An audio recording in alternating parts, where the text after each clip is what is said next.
चलिए मंगलाचरण से शुरू करते हैं हम लोग।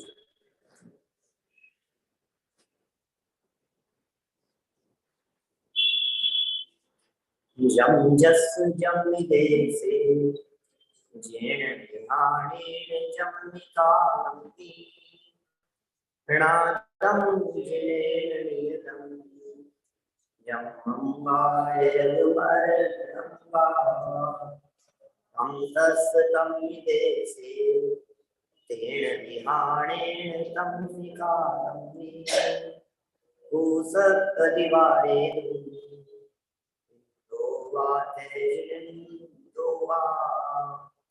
एवं जोड़े छे दो जान वाणी सब बचाए सो सत्य शुद्धो कति सो क्रमबद्ध पर्याय अनुशीलन के आधार से यहाँ जो अपनी चर्चा चल रही थी, इस चर्चा में हम इतनी बात आप लोगों के बीच में कर चुके थे कि सच में कोई किसी का करता धरता नहीं है। अब थोड़ा सा यदि बीच में आ रहा हो तो आप या तो आगे या कुछ थोड़ा माने क्रमबद्ध है सब परिणमन, कोई किसी का करता धरता नहीं है और हमारे हाथ में कुछ नहीं है। ये कहता था कुछ तो करना ही पड़ेगा, क्या करना है क्या नहीं करना है ये सब तो सोचना ही पड़ेगा। उसको फिर समझाया यहाँ कि माथे पर वजन रखने की जरूरत नहीं है, क्यों अपने सर पर भार रखते हो, क्यों अपने सर पर वजन रखते हो, होता स्वयं जगत परिणाम।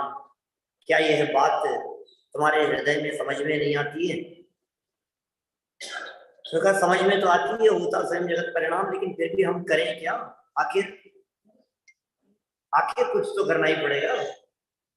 न सही दूसरों का काम, अपना ही काम सही, लेकिन वो भी तो करना ही पड़ेगा। नहीं तो कौन करने आ जाएगा हमारा काम? हमारा काम कौन करेगा? घर के काम कौन करेगा? तो उसको समझाया कि आज तक भी तुम्हारे काम करता कौन है ये बताओ। तुम करते क्या हो घर के काम? मैं बहुत काम करता हूँ घर के। लेडीज से पूछो तो वे बहुत काम करते हैं हम तो घर के। और आपको यदि ऐसा लगता हो कि हम कुछ नहीं करते हैं तो हमारे घर में आकर के देख लो कितना काम करते हैं। तो भाई सोच समझ करके तुम क्या करना चाहते हो और क्या होता है उसे भी तो देखो। और जब तुम माँ के पेट में थे तब क्या करते थे, ये प्रश्न उठाए यहाँ और बात कही। कुछ भी खा लेते थे, कहीं भी उठते बैठते थे, कुछ होश नहीं था। जब आप 2 साल के 4 साल के थे उस समय भी कुछ अपना ध्यान नहीं रखते थे, फिर भी शरीर दिन दुगना रात चौगुना निरंतर बढ़ रहा था। और अब आप बड़े होशियार बन गए हो, फिर भी संभाल करके चलना चाहते हो, देख करके खाते हो, संभल करके रहते हो, क्या खाना कैसे खाना हर चीज के बारे में विचार करते हो। तब भी शरीर नहीं संभल रहा है, तब भी शरीर बिगड़ता जा रहा है। इससे क्या सिद्ध होता है कि हमारे हाथ में नहीं है। पिछली कक्षा में हमने अंत में यह भी देखा था और यह भी कहा था कि यहाँ चेहरे की झुर्रियां, चेहरा काला पड़ जाना, आंखों पे चश्मा चढ़ जाना, बाल सफेद हो जाना, सबसे गायब हो जाना, बीमार हो जाना, तकलीफें हो जाना, आखिर ये सब बातें यही तो दर्शाती है कि हमारे हाथ में कुछ नहीं। जब इतना सब कुछ हो गया तो फिर ये कहता है पेज नंबर 35 पर, नई पुस्तकों में 35 नंबर पेज है, पुरानी पुस्तकों में 51 नंबर पेज।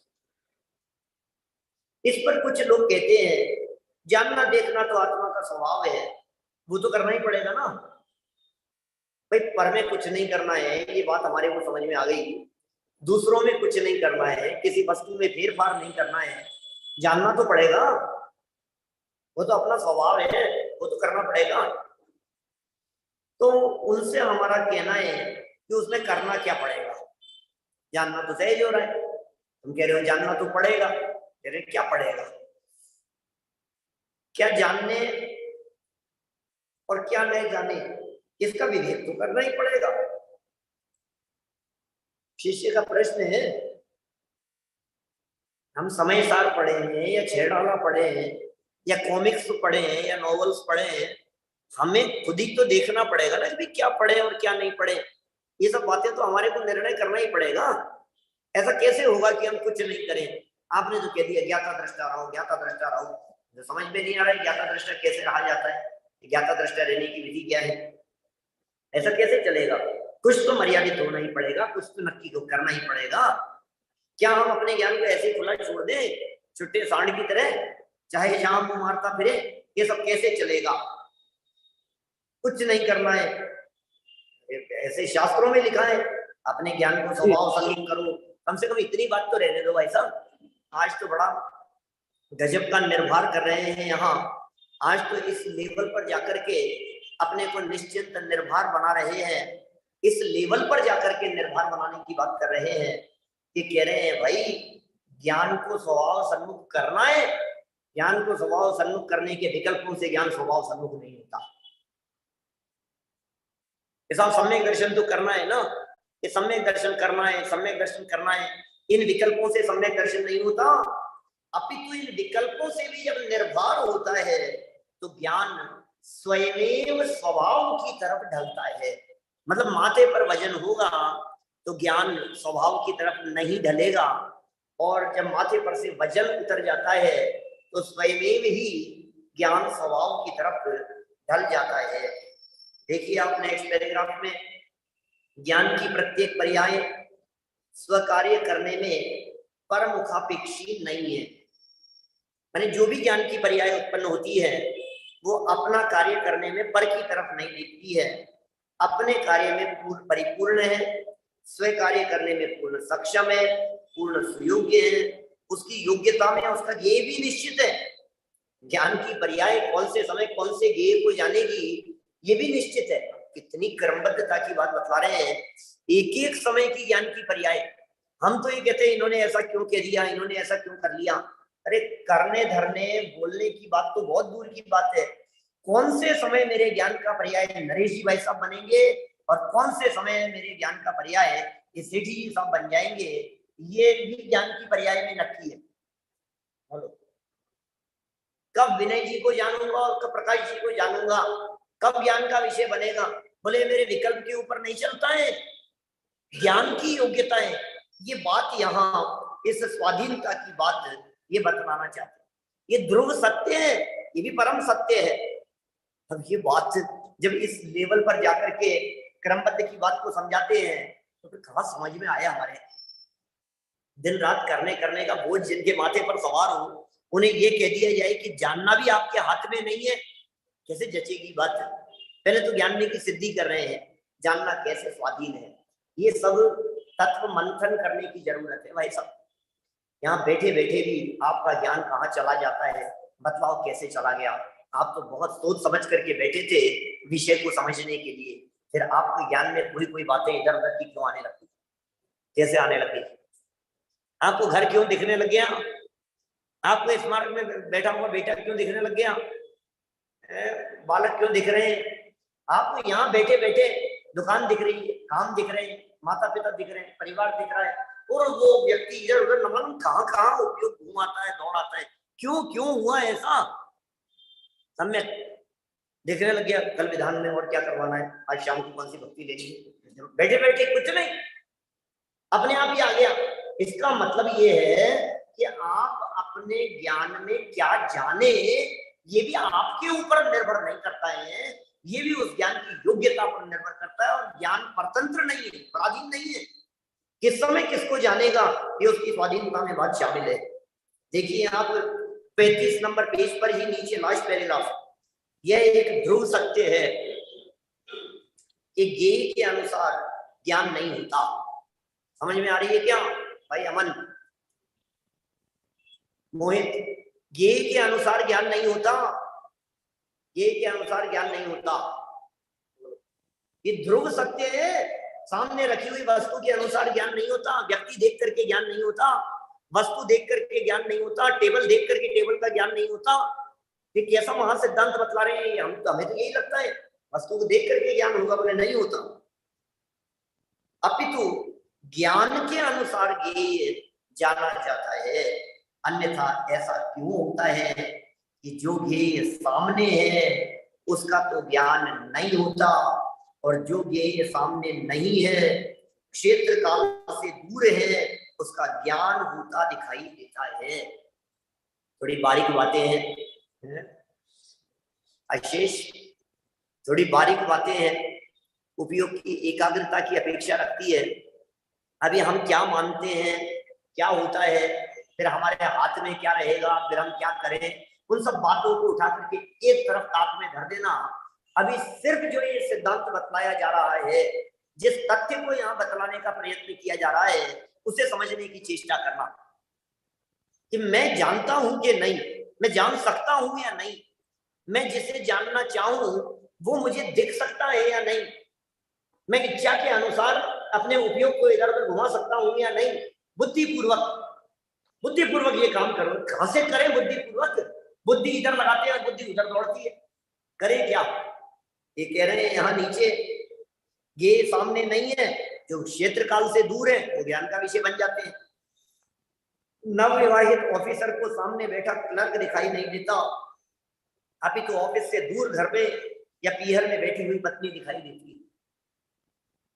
और ये बात दादा ने नहीं लिखी है, नीचे प्रमेय रत्नमाला का एक श्लोक आचार्य देव का यहाँ प्रस्तुत कर रहे हैं। देखिए क्या लिखा है। विहिते कारागारे तमसी च सूची मुखाग्र दुर्भेदे मयि च निमिलित नयने तथापि कांताननम व्यक्तम। क्या लिख रहे हैं, कैसे शब्दों के प्रयोग कर रहे हैं। पिहिते, पिहिते शब्द का अर्थ होता है ढका हुआ, बंद। पिहिते कारागारे, सप्तमी एक वचन है, कारागारे कारागार में, पिहिते कारागार में, बंद कारागार में, बंद जेल में या बंद जेल में। तमसी, तमस नपुंसकलिंग, सप्तमी एक वचन, तमस, तमसी, तमस माने अंधकार, अंधेरे में। च सूची मुखाग्र दुर्भेद्य, सूची माने सुई, मुख अग्र, सूची माने सुई, सूची मुखाग्र, सुई के नोक बराबर भी दुर्भेद्य, भेदा नहीं जा सकता। किसे? तमसी, अंधकार को। इतना घना अंधकार है, उस दृश्य की, परिदृश्य की कल्पना आचार्य देव यहाँ कर रहे हैं। आचार्य देव अनंत वीर्य स्वामी प्रमेय रत्नमाला के कर्ता, ये आचार्य देव लिख रहे हैं कि कोई व्यक्ति जेल में बंद है। क्या लिख रहे हैं? कोई व्यक्ति जेल में बंद है और वो जेल में चारों तरफ से घना अंधकार है, इतना घना अंधकार है कि सुई के नोक बराबर भी प्रकाश की किरण वहां उस जेल में नहीं आ सकती। और इतना ही नहीं, मयि च निमिलित नयने, आंखों को भी बहुत गहरा बंद कर रखा है, आंखों के ऊपर काली पट्टी भी बांध रखी है। अब क्या दिखेगा उसे? बोल, कुछ दिख रहा है क्या? अब कुछ नहीं दिख रहा है ना, तो कहता है तथापि कांता आननम व्यक्तम, कांता स्त्री का, आनंद मुख, व्यक्तम मुझे अपनी स्त्री का मुख स्पष्ट दिखाई दे रहा है। ऐसे दृश्य आपने कई बार ये मूवीज में देखे होंगे। इस तरह से किसी राजा के द्वारा किसी प्रेमी को डांट करके ऐसे घोड़े लगाए जाए खींच के और कहा जाए, और अब देखेगा क्या उसे? अब नहीं दिख रही है ना, अब तो आंखें फोड़ दो इसकी, अभी भी साफ दिख रही है, क्या करें? ऐसी बात कह रहे हैं यहाँ पर। देखिए, कारागार में बंद कोई कामी कहता है कि यद्यपि कारागार का द्वार बंद है और अंधकार इतना सघन है कि सुई के अग्रभाग से भी नहीं छेदा जा सकता, भेदा जा सकता, तथा मैंने अपने दोनों नेत्र बंद कर रखे हैं, तथापि मुझे अपनी प्रिया का मुख स्पष्ट दिखाई दे रहा है। इससे यह सिद्ध है कि ज्ञेय के अनुसार ज्ञान नहीं होता, अपितु ज्ञान के अनुसार ज्ञेय जाना जाता है। तात्पर्य यह है कि क्षयोपशम ज्ञान में जिस समय जिस ज्ञेय को जानने की योग्यता होती है, उस समय वही ज्ञेय ज्ञान का विषय बन जाता है। कितनी ही बार बहुत प्रैक्टिकल हम किसी चीज को तलाशते समय, ढूंढते समय जब मर पच जाते हैं और हमें वो वस्तु दिखाई नहीं देती, और फिर अचानक ही वो दिख जाती, वहीं रखी हुई, सामने रखी हुई वस्तु भी हमें दिखती नहीं। हमने बहुत प्रयत्न किया, दिख ही नहीं रही है, दिख ही नहीं रही है। फिर नरेश जी भाई साहब क्या होता है, फिर फोन लगाते हैं पियर गए हुए को जयपुर, अरे वहीं तो है अलमारी में, वहीं तो रखी है। अब फिर वहां देखते हैं अपन, अब अरे दिखे, अभी तक तो नहीं दिख रही थी, ये क्या हुआ? कोई रखी हुई चीज, अपनी ही रखी हुई चीज अपने को दिखती नहीं है, सामने रखी हुई चीज भी अपने को दिखती नहीं है। ऐसा नहीं है कि हमारी आंखें खराब है, ऐसा नहीं है कि वस्तु वहां नहीं है, अपितु बात यह है कि वो ज्ञान का ज्ञेय बनने की योग्यता वो नहीं थी। इस संबंध में परीक्षा मुख का एक बहुत ही सुंदर सूत्र यहाँ प्रस्तुत किया है। दूसरे अध्याय का 9वां सूत्र है, माणिक्यनंदी आचार्य उसके कर्ता हैं, सबको याद है, हमारे विद्यार्थियों को तो अविरल याद होगा, तंदुल याद होगा बहुत अच्छे से। हाँ, स्वावरण क्षयोपशम लक्षण योग्यतया ही प्रतिनियतम अर्थम व्यवस्थापयति। स्वावरण क्षयोपशम लक्षण गजबी हो गया।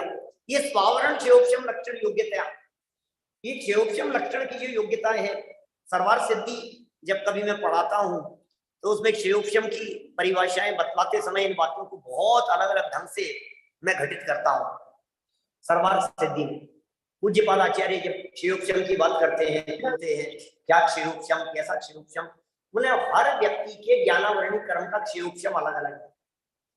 और वो क्षयोपशम क्या चीज होती है, जैसे मति ज्ञानावरण कर्म का क्षयोपशम, तो मति ज्ञानावरण कर्म का चक्षु इंद्रिय संबंधी ये चौकी आवरणी कर्म का क्षयोपशम हो तो चौकी आंखों से दिखाई दे। क्या कहा? अभी आपने इतने शब्द तो सुने होंगे कई बार कि मति ज्ञानावरण, मति ज्ञानावरण, मति ज्ञानावरण। ज्ञानावरणी कर्म आपने 5 प्रकार का ही देखा है ना आज तक, अशेष 5 ही प्रकार का है ना ज्ञानावरणी कर्म, मति ज्ञानावरण, श्रुत ज्ञानावरण, अवधि ज्ञानावरण, मने परिय ज्ञानावरण, केवल ज्ञानावरण, 5 प्रकार का है सब ज्ञानावरणी कर्म। 5 नहीं है, आगम ये कह रहे हैं असंख्यात लोक प्रमाण प्रकार का ज्ञानावरणी नाम का कर्म है, और सबका क्षयोपशम अलग अलग है। अब इनमें मति ज्ञानावरण की बात करो तो मति ज्ञानावरण जैसे चारेंद्रीय जीव के कर्णेंद्रिय संबंधी मति ज्ञानावरण कर्म का क्षयोपशम नहीं हो सकता। चारेंद्रीय जीव के कर्णेंद्रिय संबंधी क्षयोपशम नहीं होगा, 3 इंद्रिय जीव के चक्षु इंद्रिय संबंधी क्षयोपशम नहीं होगा, 2 इंद्रिय जीव के घ्राणेंद्रिय संबंधी क्षयोपशम नहीं होगा, 1 इंद्रिय जीव के रसना घ्राण चक्षु कर्णेंद्रिय संबंधी क्षयोपशम नहीं होगा, 1 इंद्रिय जीव है बराबर।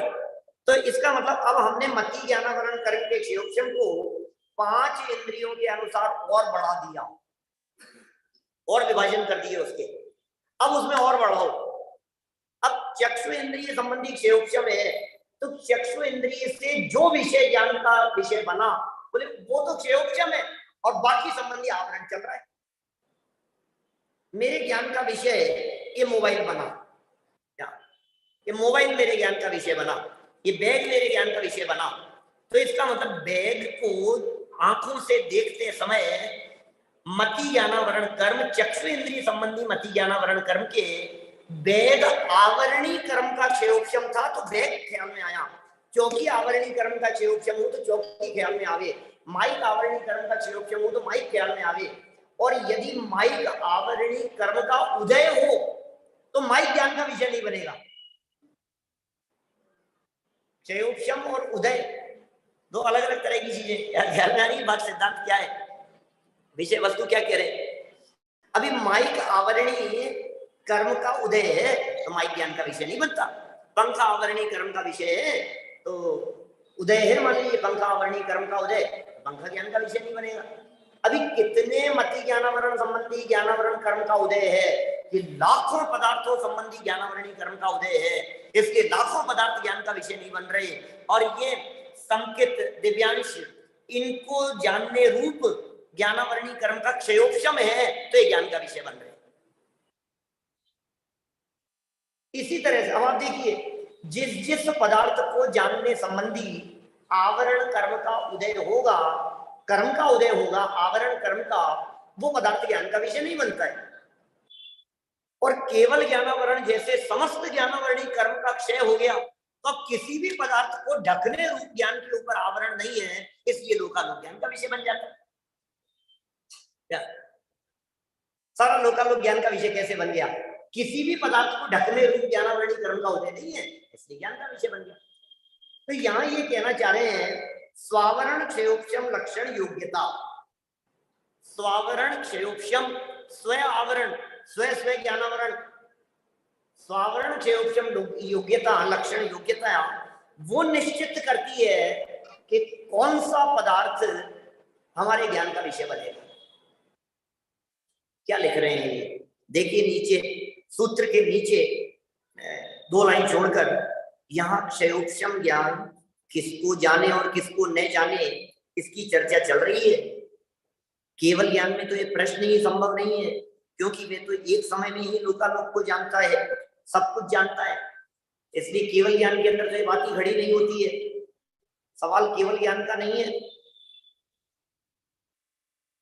बौद्धों का ये कहना है कि ज्ञान ज्ञेय से उत्पन्न होता है।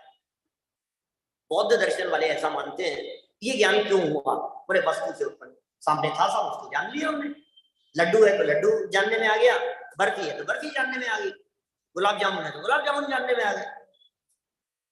ज्ञेयाकार होता है, ज्ञेय को जानने वाला होता है, जिसे बौद्ध दर्शन वाले 3 बातें कहते हैं। तदुत्पत्ति, तदाकार, तदध्यवसाय। बौद्धों के नियम है ये पदार्थ को जानने संबंधी। तदुत्पत्ति, तद आकार और तदध्यवसाय, ऐसा वे जानते हैं। जैनों को ये बात स्वीकार नहीं है। इस संदर्भ में वे जैनों से पूछते हैं, यदि ज्ञान ज्ञेय से उत्पन्न नहीं होता तो फिर तुम्हारे यहाँ ज्ञान अमुक ज्ञेय को ही क्यों जाने, अन्य को क्यों नहीं जाने? बोले इसको ही जाना, किसी और को क्यों नहीं जाना? तो निर्णय कैसे करेंगे? आखिर इसका नियामक कौन होगा कि अमुक समय में ज्ञान पर्याय अमुक ज्ञेय को ही जाने? बौद्धों के यहाँ तो जो ज्ञान जिस ज्ञेय से उत्पन्न होता है उसी को जानता है। भाई बौद्धों के यहाँ तो एक व्यवस्था है, सामने जो था उससे ज्ञान उत्पन्न हुआ, उसी को जान लिया। ये तो बौद्धों के यहाँ की व्यवस्था थी। जैनों में इस संदर्भ में क्या व्यवस्था है, इसके उत्तर में उक्त सूत्र आया है, जिसका आशय है कि योग्यता ही इसकी नियामक है। अर्थात ज्ञान की विवक्षित पर्याय में जानने की क्षमता के साथ साथ, पॉइंट टू बी नोटेड, ध्यान देना बेटा, क्या कह रहे हैं, ज्ञान की अक्षत ये लिख रहे हैं, उस योग्यता जो है ना, उस योग्यता में 2 बातें शामिल हैं, जानने की क्षमता और साथ साथ में किस ज्ञेय को जानेगी। ये दोनों बातें, ज्ञान की पर्याय कितना जानेगी और किस ज्ञेय को जानेगी, ये बातें योग्यता में शामिल है। योग्यता को परिभाषित करते हुए कहा गया है कि तत्संबंधी आवरण का क्षयोपशम है लक्षण जिसका, ऐसी योग्यता। कठिन तो नहीं लग रही ये बात? कौन किसको जाने भाई साहब, है थोड़ी बारीक बातें हैं, सूक्ष्म बातें हैं भाई, अटपटी सी लगती है। दिन रात अपने माथे पर कर्तृत्व का बोझ सवार है, हमें ये बात इतनी स्वाधीनता की बात, एक एक पर्याय की स्वाधीनता की बात, ये कैसे गले उतरे? उस योग्यता में जिस ज्ञेय को जानना है तत्संबंधी आवरण का क्षयोपशम होता है। इस सबसे यही सिद्ध होता है कि ज्ञान की प्रत्येक पर्याय का ज्ञेय ही निश्चित है और वह उसकी योग्यता में ही सम्मिलित है। जब ज्ञान का ज्ञेय भी निश्चित है, अब देखो, अब सारा वजन कितना उतार दिया, ज्ञान का ज्ञेय भी निश्चित है, फिर ये बात कहाँ रह जाती है कि क्या जाने और क्या नहीं जाने? इसका विवेक तो करना ही होगा, इस दिशा में कुछ न कुछ तो करना ही होगा। तुझे इतना भी भार अपने माथे पर नहीं रखना है, मैं आत्मा को जानूं, मैं आत्मा को जानूं, मुझे आत्मा को जानना है। हर्षित, इतना भी वजन माथे पर नहीं रखना है, मुझे आत्मा को जानना है, नहीं। तू तभी निर्भर होगा और तभी तेरे ज्ञान की पर्याय का ये आत्मा बनेगा। लो क्या कह रहे हैं, दृष्टि के स्वभाव सम्मुख होने का उपाय क्या है? पर कर्तृत्व का वजन उठ गया और दृष्टि स्वभाव सम्मुख हो गई, बस इतना सरल सा उपाय है आत्मा को प्राप्त करने का। यहाँ एक प्रश्न संभव है, यदि ऐसी बात है तो फिर ये उपदेश क्यों दिया जाता है कि दृष्टि को आत्म सम्मुख करो, आत्मा को जानो? बोलो, प्रश्न तो उठता है ऐसा। पूरे जनागम में जगह जगह प्रवचनों में बात कहते हैं, आत्मा को जानो, आत्मा को जानो, दृष्टि को पर से हटाओ, पर से स्वभाव सम्मुख करो, अपने को जाने बिना लूंगा नहीं दम, आगे ही आगे बढ़ाऊंगा कदम। क्यों कह रहे हो फिर इस तरह की बातें? बढ़ाओ भैया, कदम बढ़ाओ, ऐसा करो वैसा करो, सब बेकार हो गई ये सारी बातें। ऐसा प्रश्न क्यों प्रश्न कर रहा है यहाँ? इस प्रकार के प्रश्न तो अनेक उठते हैं और उन सब पर आगे चलकर पृथक से विचार किया जाएगा। लेकिन मैं समझता हूं इतना तथ्य आपके ज्ञान में आ गया होगा कि हम जानकर किसी को नहीं जान सकते, हमारी इच्छा के अनुसार हम किसी को नहीं जान सकते। और एक कई बार ऐसा होता है, आप अपने उपयोग को कहीं से हटाना चाहते हैं और बार बार में ये कहते हैं मैं क्या करूं, मेरे दिमाग से वो बात निकल ही नहीं रही। कोई ऐसी घटना घट जाती है, मेरे ज्ञान में से वो बात निकल ही नहीं रही है, बार बार में रह करके मेरे दिमाग में वही वो बात आ रही है, बार बार में घूम फिर करके, पता नहीं क्यों, मैं चाहता नहीं हूं, फिर मेरे ज्ञान में कोई घटना, कोई दर्दनाक प्रसंग ऐसा हो और हमारे दिलो दिमाग में फिर कोई आ गया, फिर कोई आ गया, और उसको याद आती है, हम दुखी भी होते हैं, क्यों आ रहा है वो याद, हम क्या करें, हम नहीं चाहते, आ रहा है। स्वप्न कैसे आ जाते हैं? सोच करके तो नहीं आते, स्वप्न भी तो आखिर ज्ञान की पर्याय ही है ना। आप सोच समझ करके सपने देखते हैं कि नहीं नहीं अब मैं ऐसा सपना देखूंगा ऐसा भी सोचता है, नहीं अब तो सपने में नहीं भाई साहब, क्या जब स्वप्न में आने वाली ज्ञान की पर्याय स्वाधीन है तो इसका मतलब ये है ज्ञान का जो गेय बनेगा वो सब स्वाधीन है। ये निर्भर करने की बात यहाँ कही जा रही है। और भी आप लगा सकते हैं इस तरह की बातें, आप खुद निर्णय करें, कभी कभी बैठे बैठे आप ये निर्णय करने का प्रयास करें, मैं इसको जानना नहीं चाहता था, आज ये मेरे ज्ञान में कैसे आ गया, मैंने तो इसके बारे में सोचा भी नहीं था, ये मेरे उपयोग में क्यों आ गया, ये मेरे ज्ञान में क्या चल रहा है, ये कैसे चल रहा है, मैं इसको रोकना चाहता हूं लेकिन रोक नहीं पा रहा हूं। इसका मतलब कितने पर्यायों की स्वाधीनता की चर्चा कर रहे हैं, ये जनवाणी कितना निर्भर कर रही है। आपका वजन नहीं होना चाहिए माथे पर किसी भी तरह का। पीछे कह दिया था हमने, पिछली कक्षा में चर्चा की थी, जिनके माथे भार वे डूबे मंझधार में, हम तो उतरे पार जोग भार को भार में अमन। तो हम ठीक है ना, बात वजन नहीं है माथे पर कुछ भी। देखिए इसी संबंध में कुछ और बात कहते हैं, प्रत्येक द्रव्य पर्वत है, पर्वत द्रव्य है, ये पर्वत है भाई साहब, उसे चलायमान करने का प्रयत्न करना बाल चेष्टा के अतिरिक्त कुछ भी नहीं है। यदि द्रव्य पर्वत है तो पर्याय भी पार्वती है, अचला है जिस प्रकार अचल द्रव्य को चलायमान नहीं किया जा सकता, उसी प्रकार अचला पर्याय को भी स्वकाल से चलायमान करना संभव नहीं है।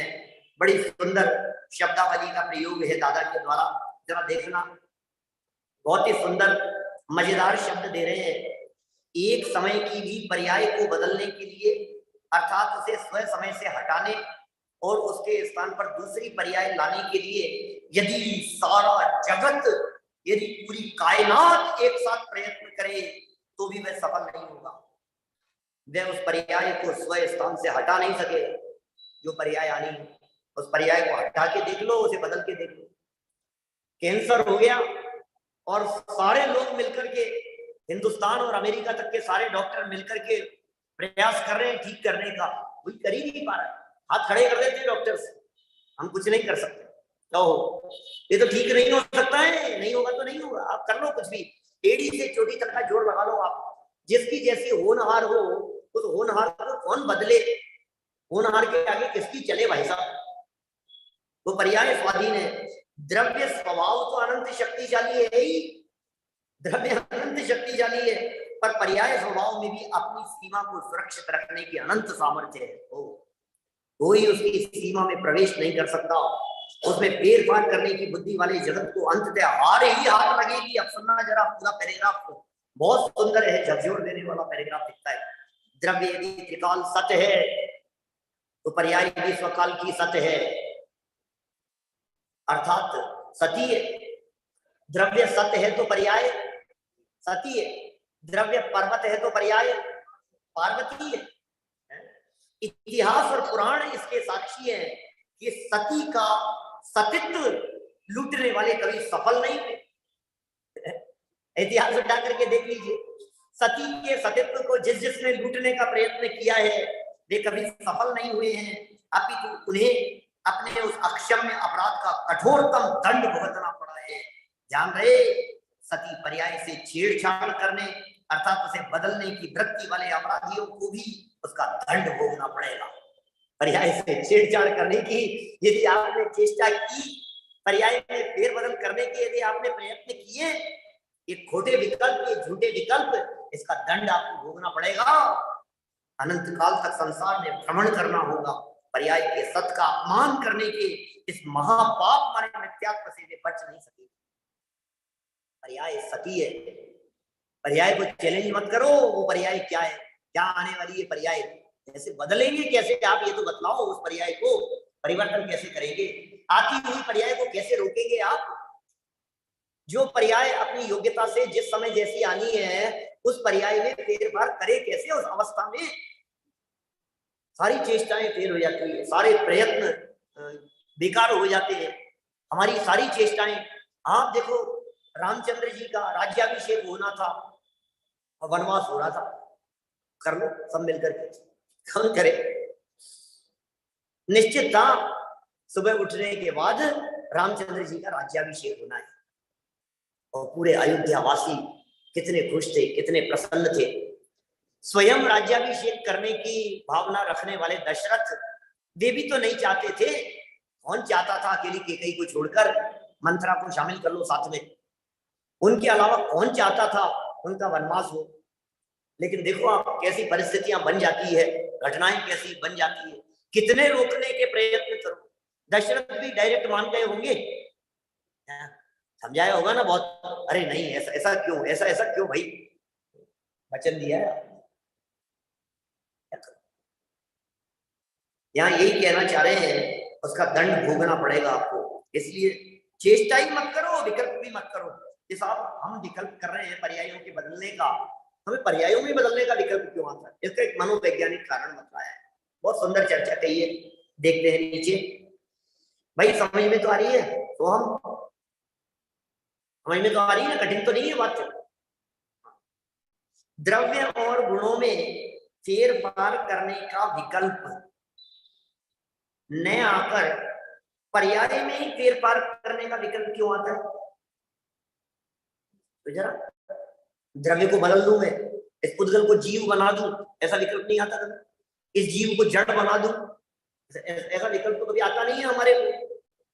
इसका सहज मनोवैज्ञानिक कारण है, जहां फेरफार करने की गुंजाइश दिखती है ना, क्या वहां ही फेरफार करने का विकल्प आता है। जहां गुंजाइश नहीं दिखाई देती वहां कुछ करने का विकल्प भी नहीं उठता है। यही है भाई साहब, एडी जी साहब, माने इसका स्वरूप ही इसी तरह का है। जहां थोड़ी गुंजाइश दिखी मैं बदल देता हूँ, जहां कुछ गुंजाइश दिखी मैं इसमें परिवर्तन कर देता हूँ, और जहां कोई गुंजाइश नहीं होती है वहां इसको विकल्प भी नहीं आता। मैं आपसे पूछता हूँ, हमारे जीवन में हमारे जितने संयोग मिले हैं ये सब हमारे उदयाधीन है ना। हमने चाह करके नहीं सोचा था ना, हमारे पिता कैसे होंगे, हमारी माँ कैसी होगी, हमारे भाई कैसे होंगे, सब कुछ हमारे कर्म के उदय से जहां हमने जन्म लिया, हमारा घर कैसा होगा, कहाँ जन्म लेंगे, कौन सी माँ के घर से जन्म लेंगे, कौन पिता होंगे, कौन मामा होंगे, कौन चाचा होंगे, कौन नाना होंगे, कौन दादी होगी, सब कुछ हमें विकल्प भी नहीं आता कि मैं दादी बदल दूं। विकल्प आता है कि नहीं, मेरा बस चले तो मैं अपनी माँ को बदल दूं, मेरा बस चले तो मैं अपने भाई को बदल दूं। बदलोगे कैसे बताओ तो सही। लेकिन ये जहां गुंजाइश दिखती है थोड़ी सी, कहाँ की शादी के मामले में, वहां एड़ी से छोटी तक का जोर लगा लेता है पूरा, नहीं मैं इससे शादी करूंगा और मैं इससे शादी नहीं करूंगा। कितने प्रयत्न कर, वहां गुंजाइश दिख रही है इसको, माँ बाप के सिलसिले में इसको गुंजाइश नहीं दिख रही है, नो चांस। क्या नहीं, ये तो बहुत काला है, मैं तो इसको अपना भाई नहीं मानता मैं इसको अपनी बहन मानने के लिए तैयार नहीं हूँ, मैं इनको अपनी माँ नहीं मानता, इनकी शक्ल अच्छी है, मैं इनका ऐसा नहीं। क्या करोगे क्या, ये तो कुछ नहीं कर सकते हो, अनचेंजेबल है ये प्रकृति की व्यवस्था। तो जिस तरह से सब कुछ निश्चित है, माता पिता भाई बहन पुत्र, आप चाह करके भी बदल नहीं सकते, आप चाह करके भी ये नहीं कर सकते, नहीं नहीं पुत्र का जन्म हो गया, मैं तो इसको अपना पुत्र नहीं मानती, इसके तो हाथ नहीं है, इसके तो पैर नहीं है, ये तो काना है, इसके तो ये अच्छा नहीं है, ये बहुत गुस्से वाला है, ये बहुत क्रोधी है, तुम मानो चाहे नहीं मानो, प्रकृति की व्यवस्था में कुछ नहीं चल सकता है। लेकिन जहां थोड़ी सी इसको गुंजाइश मिलती है, वहां ये कहता है, नींद में निकलता है, नहीं इससे कैसे शादी करूंगा, नहीं इससे नहीं करूंगा मैं, और कई कई सालों तक फिर सब, फिर जो क्या होता है, उन्हीं तो जहां होती है वही होती है, विकल्पों से कुछ चलती तो है नहीं, हमारे विकल्पों से क्या चलेगी, यूं नहीं परिणाम है, परिणाम है ऐसे, वही बलिष्ठ बैलों द्वारा खींची जाने वाली बैलगाड़ी की तरह, जो ऐसा विचार करता है, क्यों नहीं यूं, यूं नहीं यूं, करता रहे भाई, करता रहे, क्या क्या तरह से पूछ करके होता है, मुंह के दांत और पेट की आंतें कुछ भी तो हमारे हिसाब से नहीं चलती, भोजन का एक एक कण, टोडरमल जी साहब ने लिखा, यहाँ ग्रास गले से नीचे उतर जाने के बाद यहाँ तक तो विकल्प करता है थाली में रखे हुए में से, क्या खाऊं क्या नहीं खाऊं, ये खाऊं ये नहीं खाऊं, लेकिन गले से उतर जाने के बाद अब बता जरा उसका क्या होगा, कितना हड्डी खून मांस मज्जा रक्त पसीना कहाँ क्या बनेगा, कुछ करके हो रहा है, सप्त धातु रूप से कितने परमाणु कब कहाँ कैसे परिणम जाएंगे, कितने निकलेंगे कितने स्थिर रहेंगे, ये क्या स्वाधीन व्यवस्था है, कितना निर्भर करने वाला ये मार्ग हमारे को मिल गया है, फिर भी हम आकुलित व्याकुलित होते रहे तो हमसे ज्यादा बड़ा कोई अभागा नहीं हो सकता है। ये बातें किसको सुनने को मिले भाई साहब, यहां से नीचे उतर करके देखो आपके चूड़ी बाजार में चारों तरफ क्या कौन सा बाजार है, चूड़ी बाजारी है क्या नाम इसका, मैं तो 10-5 चूड़ियों की दुकानें दिख रही थी चारों तरफ, पुरानी मंडी में कितनी भीड़ है, कितना ट्रैफिक है, इनमें से कौन व्यक्ति ऐसा है जो आत्मा शब्द भी सुन रहा होगा, जिसके कान में महीनों में सालों में कभी कोई आत्मा शब्द भी कान में पड़ गया होगा। आत्मा शब्द कान में नहीं, यहाँ तो क्रमबद्ध परिणाम वस्तु की स्वतंत्रता एक एक पर्याय स्वाधीन है, ओ क्या भजन नहीं है, बिल्कुल टेंशन का काम ही नहीं है, जीवन निराकुल हो जाए, जीवन में अत्यंत अनंत शांति की अनुभूति हो, ये ऐसा मार्ग, ये ऐसे विषय हमारे को मिल रहे हैं। द्रव्य और गुणों में परिवर्तन का विकल्प नहीं आता, पर्याय में फेरफार करने का विकल्प आता है, और पर्याय में विकल्प इसलिए आता है क्योंकि वस्तु बदलती है ना, पर्याय बदल रही है, हर समय परिवर्तित हो रही है, तो ऐसा लगता है शायद बदलते हुए में शायद मैं कुछ अपनी 1.5 अकल लगा लूं, मेरी कुछ होशियारी चल जाए, भाई कोई लाख करे चतुराई कर्म का लेख मिटे नहीं भाई, तो क्या करें। देखिए उदाहरण दे रहे हैं दादा इस सिद्धांत को समझाने के लिए, मयंक देखना बेटा क्या लिख रहे हैं दादा, क्या समझा रहे हैं, जैसे हम किसी अवैध कार्य को कराना चाहते हैं और उसे करना अनेक सरकारी कर्मचारियों के हाथ में है, जिस कर्मचारी पर हमें यह भरोसा हो, अब समझना एक काम करवाना है, वो काम बहुत सारे सरकारी कर्मचारी उनके हाथ में है, आप किससे कराएंगे, ये कह रहे हैं जिस कर्मचारी पर हमें यह भरोसा हो कि ये किसी भी कीमत पर अवैध कार्य नहीं करेगा, हम उसे करने को कहते भी नहीं है, भाई साहब ये तो ये नहीं करेगा, हम जानते हैं ये हिलेगा नहीं, हम जानते हैं उसका श्रद्धान उसकी मान्यता उसका नेचर, तो हम कहते भी नहीं, पर जिस कर्मचारी के बारे में हम ये समझते हैं कि इससे साम दाम दंड भेद से काम कराया जा सकता है, उसी से हर प्रकार से कार्य कराने का यत्न करते हैं, कितना प्रैक्टिकल है ये बात। अरे भाई साहब सरकारी कर्मचारियों की बात तो आप लोगों पर लागू होगी, हमारे तो सामने हमारे प्यारे विद्यार्थी बैठे हुए हैं, मैं तो इन विद्यार्थियों की दृष्टि से बात कहूं तो बेटा, अपने को यदि घर में कोई काम कराना हो तो आप जानते कौन से काम के लिए पापा से कहना है और कब मम्मी से कहना है, बराबर जानते हैं बच्चे भी। कब मम्मी से कहेंगे तो मम्मी अभी, और आपको पक्का भरोसा है कि पापा तो हरगिज हाँ नहीं करेंगे, तो आप मम्मी से हाँ करा करके चले जाते हैं। पिक्चर देखने जाना है आपको और मम्मी ने कह दिया तो हो गया, छुट्टी हो गई। अब आप आपस में निपटते रहते दोनों, मेरे को हाँ कर दी थी, मैं तो चला। कि जहां आपको लगता है कि यहाँ काम हो सकता है वहां ये करवाना चाहता है, ऐसा बिल्कुल बहुत प्रैक्टिकल बात है। आप लोग क्या करते हैं महाविद्यालय में, क्या करते हैं बोलो, कौन छुट्टी देगा? आपको यदि पता है कि गौरव जी छुट्टी नहीं देंगे तो गौरव जी के पास में नहीं जाना। आपको पता है जयंत कुमार जी दे देंगे तो उनके पास में चले जाना। आपको पता है वो हाँ कर देंगे तो उनसे जाकर के बात करो, अरे भैया वो तो डांट देंगे अभी। तो बराबर आप निर्णय करते हैं ना कब कौन सी बात किससे कहना है, ये तो समझा रहे हैं यहाँ पर। उसी प्रकार द्रव्य और गुण, इन दोनों के संदर्भ में कह रहे हैं। द्रव्य और गुण की अचलता प्रायः सबके ख्याल में सहज आ जाती है। द्रव्य और गुण ये दोनों अचल है, सब समझ रहे हैं भैया, द्रव्य तो द्रव्य है, उसमें गुण भी निश्चित है, ये सबके समझ में आ जाती है। अतः उनमें फेर फार करने की बुद्धि नहीं होती, किंतु पर्याय की अचलता सहज ख्याल में नहीं आती। पर्याय भी अचल है, पर्याय भी स्व समय की सत है, पर्याय भी पार्वती है, पर्याय भी एक समय की ध्रुव है। ये अचलता सबकी समझ में नहीं आती, यही कारण है कि उसमें फेर पार करने की बुद्धि बनी रहती है। क्रमबद्ध पर्याय की सच्ची समझ बिना पर्यायों की अचलता ख्याल में नहीं आती और उनमें फेर पार करने की बुद्धि बनी ही रहती है, दिमाग में लगता ही रहता है, फेर फार करने की बुद्धि बनी रहती है। अचलता तो ख्याल में आती नहीं है, तो कैसे बदल दो, ऐसा नहीं अभी ऐसा नहीं ऐसा कर दो, ऐसा नहीं ऐसा कर दो। अरे भाई वो भी अपने समय में खच्चित थे, उसमें कैसे बदलोगे आप? जिस तरह से स्थिर रखी हुई रील के शॉर्ट्स परिवर्तन संभव नहीं है, उसी तरह से चलती हुई रील में भी कौन सा शॉट कहाँ आएगा वो परिवर्तन संभव नहीं है। तो पिक्चर है, वो प्री रिकॉर्डेड है, सब कुछ भगवान के ज्ञान में सब कुछ है। मैं आपसे कहता हूं, जिस व्यक्ति को पता नहीं हो वो व्यक्ति देख देख करके विकल्प करता रहता है। आप ऐसे मैच की कल्पना कीजिए, आपको यदि मैच का शौक है, मुझे नहीं मालूम आपको किस चीज का शौक है, मैं जो आपको पसंद हो मैं उसका एग्जांपल दे सकता हूँ। लगा लो कल मैच देख रहे थे, क्रिकेट मैच लाइव आ रहा था कि रिकॉर्डेड देख रहे थे?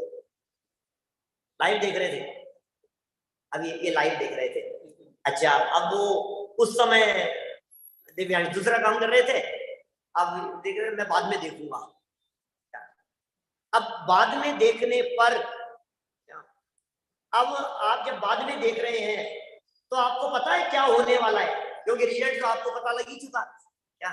अब आपको विकल्प नहीं आता है, क्योंकि आपको मालूम है तो ऐसा ही होना है, आप रिकॉर्डेड देख रहे हो। और जब आप लाइव देख रहे थे तब आपके दिमाग में कितने विकल्प चल रहे थे, अरे यार इतना अच्छा कैच छोड़ दिया इसने।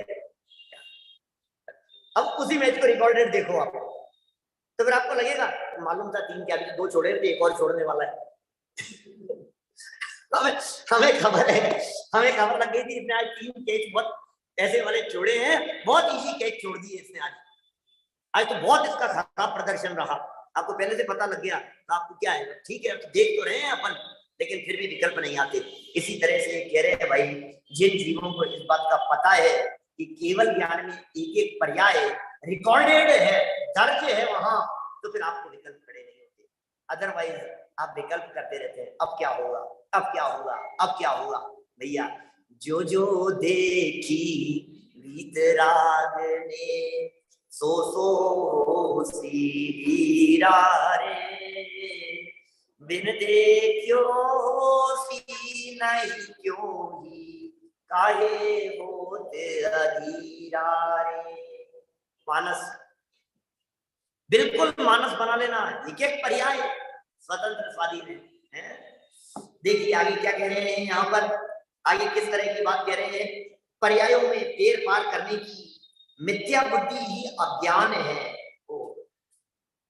पर्यायों में फेर पार करने की मिथ्या बुद्धि अज्ञान है, कर्तावाद है। इस कर्तावादी अज्ञान का निषेध समय सार के कर्ता कर्म अधिकार और सर्वविशुद्ध ज्ञान अधिकार में पूरी शक्ति से किया गया है। जैन दर्शन के अकर्तावाद का यही मर्म है। जैन दर्शन जो अकर्तावादी दर्शन कहा जाता है, उसका मर्म क्या है?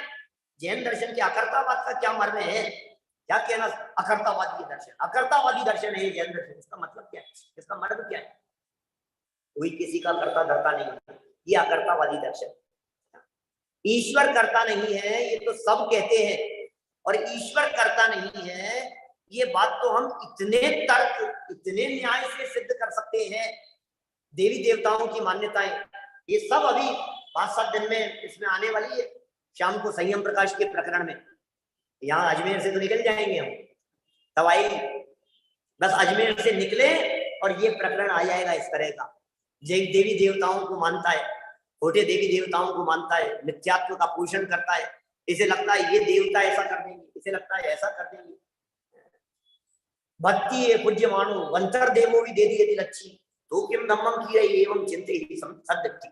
तो भक्ति करने से, पूजा करने से व्यंतर दे देगा, ये देवता दे देगा, इनके माथा टेकने से ऐसा हो जाएगा, इससे ऐसा हो जाएगा। अरे क्या मान्यता लेकर के बैठा है भाई, ये सारी मान्यताओं को उतार करके ताक में धर दे, क्योंकि इससे कुछ होने वाला नहीं है। तेरे उदय प्रमाण व्यवस्था होगी और उदय भी क्रमबद्ध है, उसमें भी नहीं चलेगी। ये स्वाधीनता यहाँ बता रहे हैं। ये अकर्तावाद का अर्थ है भगवान तो करता है ही नहीं, हम भी करता नहीं है, भगवान तो करता नहीं है। पीछे एक वाक्य बहुत सुंदर आया था, वापस ध्यान आकर्षित कर रहा हूँ हर्षिल, वापस ध्यान आकर्षित कर रहा हूँ। पीछे एक वाक्य कहा था, अशेष ध्यान देना मयंक, पीछे एक बात कही थी, ये कितना होशियार बनता है। ये कहता है भगवान तो अकर्ता है क्योंकि वे वीतरागी है, वो वीतरागी है इसलिए भगवान तो कुछ नहीं कर सकते, हम तो कर सकते हैं। अरे भाई भगवान अकर्ता है जिनके दर्शन में, अब जरा सुनना मेरी बात, जिनके दर्शन में भगवान तक कुछ कर नहीं सकते उनके भक्त क्या कर लेंगे? बात समझ में आ रही है क्या? अरे अनंत वीर्य के धनी कुछ नहीं कर सकते, तुम क्या कर लोगे? हम कभी कभी कहते हैं ना ऐसे दादागिरी में लोग इस तरह की बातें कहते हैं, अरे तू क्या बिगाड़ देगा, बुला लाना तेरे जिसको बुलाना है, जिनके दम पर भूलता है ना उनको भी बुला लाना, कोई कुछ नहीं बिगाड़ सकता मेरा। ऐसे ही तुम कह रहे हो ये कर देंगे ये कर देंगे, अरे नहीं, तुम जिनको मानते हो, तुम जिन भगवान महावीर स्वामी को मानते हो, जिन पार्श्वनाथ भगवान, जिन शांतिनाथ भगवान को मानते हो, वे भी कुछ नहीं कर सकते। अरे इससे ही बात समझ में आ जानी चाहिए कि जब अनंत शक्तिशाली शांतिनाथ पार्श्वनाथ महावीर भगवान भी कुछ नहीं कर सकते, तो मैं क्यों करने धरने का वजन अपने माथे पर रखता हूं? मैं भी तो कुछ नहीं कर सकता भैया। उनका सच्चा अनुयायी तभी हो सकते हैं जब हम भी इस अकर्तावाद की बात को समझेंगे। देखिए यहाँ लिख रहे हैं, जैन दर्शन का अकर्तावाद मात्र यहीं तक सीमित नहीं कि कोई तथाकथित ईश्वर जगत का कर्ता नहीं है। अकर्तावाद का व्यापक अर्थ यह है कि कोई भी द्रव्य किसी अन्य द्रव्य का कर्ता हर्ता धर्ता नहीं है। ये व्यापक अर्थ है, कोई द्रव्य किसी द्रव्य का कर्ता हर्ता धर्ता नहीं है। यहाँ तक कि अपनी भी क्रम नियमित पर्यायों में वे किसी प्रकार का फेरफार नहीं कर सकता। तो यद्यपि द्रव्य अपनी पर्यायों का करता है तथापि फेरफार करता नहीं है। पिछले वाक्य याद है क्या कुछ? अकर्ता है, सहज करता है और स्व करता है। स्वकर्ता, सहज करता और अकर्ता, ये 3 महत्वपूर्ण शब्द दिए थे। एक पैराग्राफ और पढ़ेंगे, जरा देखिए, बहुत महत्वपूर्ण पैराग्राफ है। क्रमबद्ध पर्याय की श्रद्धा अर्थात उक्त अकर्तावादी दृष्टिकोण का ही एकमात्र सच्चा फल दृष्टि का स्वभाव सन्मुख होना ही सारा काम है। भाई साहब ये काम कैसे हो जाएगा? दृष्टि स्वभाव सन्मुख हो जाए, यही फल है। क्रमबद्ध पर्याय की श्रद्धा का फल क्या है? क्या मिलेगा इस क्रमबद्ध की बातों को पढ़ने सुनने से, स्वीकार करने से? दृष्टि स्वभाव सन्मुख हो जाए। क्रमबद्ध पर्याय की विकल्पात्मक श्रद्धा करने के उपरांत भी, ध्यान दीजिएगा, क्रमबद्ध पर्याय की विकल्पात्मक श्रद्धा कर लेने के उपरांत भी यदि दृष्टि स्वभाव सन्मुख नहीं हुई तो समझना चाहिए कि उसे क्रमबद्ध पर्याय की विकल्पात्मक श्रद्धा ही है, सच्ची श्रद्धा नहीं। क्योंकि क्रमबद्ध पर्याय की सच्ची श्रद्धा और दृष्टि का स्वभाव सन्मुख होकर पर्याय में सम्यक दर्शन की उत्पत्ति होने का एक ही काल है। बस दृष्टि स्वभाव सन्मुख हो गई, पर्याय में सम्यक दर्शन की प्राप्ति हो गई, एक ही काल है। क्रमबद्ध पर्याय समझ में आई, कर्तापन का वजन उतरा, पर के करने धरने की तरफ से दृष्टि हटी, जो दृष्टि पर से हटी वो दृष्टि अपने में आ गई। एक ही काल है, दो काल नहीं है, समय भेद नहीं है इसमें। ये बात यहां समझा रहे हैं। इतनी सारी बातें गहराई से समझा देने के बावजूद भी, बार बार में बहुत स्पष्ट शब्दों में सूक्ष्मता से ये बातें समझा देने के बावजूद भी शिष्य कभी कभी सामने से ये कह उठता है कि आपकी ये क्रमबद्ध पर्याय हमें एकांतियों जैसी दिखती है, इसमें पुरुषार्थ का लोप होता हुआ दिखाई देता है। आपकी इस क्रमबद्ध पर्याय को देख करके हमें ऐसे लगता है सब खत्म हो जाएगा, कुछ है ही नहीं, हमारे हाथ में कुछ नहीं है, ये तो नियतिवादियों जैसी दिख रही है, एकांतवादियों जैसी दिख रही है, भवितव्यवादियों जैसी दिख रही है। गोमट सार में चर्चा की है ऐसे नियति एकांतवादियों की। आपकी क्रमबद्ध पर्याय भी कुछ ऐसी है, जो होगा हो जाएगा, जो होगा हो जाएगा, हो जाएगा हो जाएगा, ऐसे थोड़ी ना होता है। तो ऐसा प्रश्न उठाकर उसके बहुत सुंदर समाधान किए हैं, उसकी चर्चा करेंगे कल की क्लास में।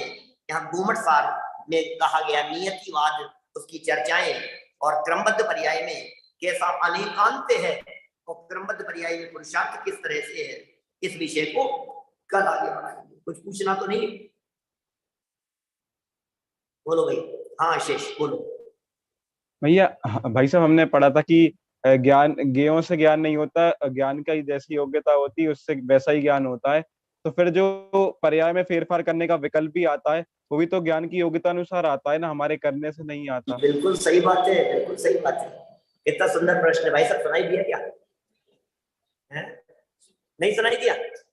ये प्रश्न कर रहे हैं, इनका प्रश्न ये है, आपके पीछे जो बात पड़ी कि ज्ञान का ज्ञेय निश्चित है और पर्याय भी सब स्वतंत्र है, तो फिर उनमें पर्यायों में फेरफार करने की जो बुद्धि है वो भी तो स्वतंत्र है ना। बिल्कुल स्वतंत्र है बेटा, बात तो बिल्कुल सच्ची ऐसी ही है। यदि हम केवल ज्ञान की दृष्टि से देखते हैं, सर्वज्ञ भगवान के ज्ञान की दृष्टि से देखते हैं, तो उनके ज्ञान में ये भी झलक रहा है कि इस समय तक ये जीव नहीं समझेगा, इसके समझने का काल आएगा तब ये जीव समझ जाएगा। कितनी ही बार ऐसा नहीं होता है कि हमारे पिताजी जीवन भर समझाते रहते हैं और हमारे समझ में नहीं आती, और आज पिताजी नहीं है तो उनकी बात को याद करके हम समझ जाते हैं, खुद ही समझ जाते हैं। क्या कहा जाता है ऐसा, क्या समझेगा अपने आप से, नहीं समझेगा किसी के,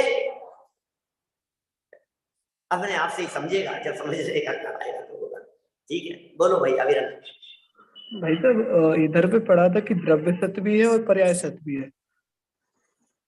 हाँ, द्रव्य सत्य है और पर्याय भी उत्पाद सत्य। की चर्चा चली थी, तो फिर तो उधर उत्पाद में तो पर्याय का ऐसा था कि एक पर्याय उत्पन्न हुई, एक पर्याय नहीं नहीं, स्वयं समय की सत्य है, एक समय की सत्य है, बस इतना सा समझना।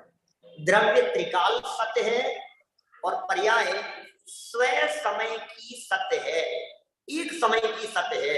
माने वो जिस समय है उस समय से उसको नहीं हटाया जा सकता, वहां से उसको कैसे निकाल दोगे आप, उसे नहीं निकाला जा सकता है, बस ऐसा ही कहना है। और कुछ? ठीक है, चलो कल बढ़ेंगे आगे। अभी हमारे